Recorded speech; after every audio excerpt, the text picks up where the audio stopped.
Hello பசங்களா. So 12th commerce first midterm எக்ஸாம்க்கான important questions தான் இந்த வீடியோவில் பார்க்கணும். ஸோ இந்த வீடியோ லைக் பண்ணிவிட்டு உங்கள் ஃப்ரெண்ட்ஸ் எல்லாருக்கும் ஷேர் பண்ணிவிட்டு நம்மளுடைய மாலிகல்ஸ் வித் யாருக்கும் சார் தான் மறக்காமல் சப்ஸ்கிரைப் பண்ணிடுங்க. ஸோ நீங்கள் வருஷம் ஆர்ட்ஸ் குரூப்புக்கு இம்பார்ட்டன்ட் போடுறேன் நீங்கள் ஆனால் போட மாட்டேங்க. கேம்ஸ் கேட்டிங்க கரெக்டாக. ஸோ காமர்ஸ்க்கான இம்பார்ட்டன்ட் கொஷின்ஸ் ஆர்ட்ஸ் குரூப்புக்கு இன்னும் நம்ம தொடர்ந்து போட்டுக்கிட்டே இருக்கேன். ஸோ காமர்ஸ்க்கான இம்பார்ட்டன்ட் கொஷின்ஸ் தான் இந்த வீடியோவில் பார்த்துக்க போகிறோம். ஸோ காமர்ஸ்க்கான போர்ஷன் என்ன ஃபஸ்ட் சாப்டர் 1லேருந்து 10 வரை. ஸோ அதிகமான போர்ஷனே காமர்ஸ் தான். பட் காமர்ஸ் தான் ஈஸி டு லேர்ன் அண்டர்ஸ்டாண்ட். ஓகேவா? ஸோ நீங்கள் கான்செப்ட் வைஸ் கிளாரிட்டி இருந்தால் ஷியராக நீங்கள் சென்டென்ஸ் தட்டி தூக்கிடலாம்.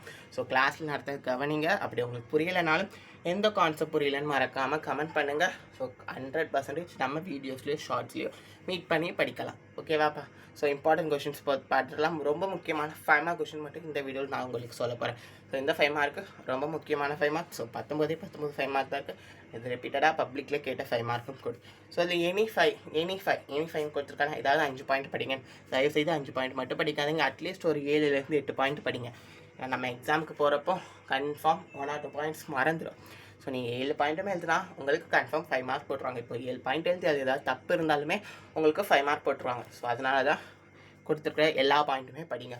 புரிஞ்சது நம்புறேன். நெக்ஸ்ட் என்ன சப்ஜெக்ட்டுக்கு வேணும் மறக்காமல் கமெண்ட் பண்ணிவிட்டு எந்த கொஷின் டஃப்பாக இருக்கணும் கமெண்ட் பண்ணுங்கள். All the best. தேங்க்யூ.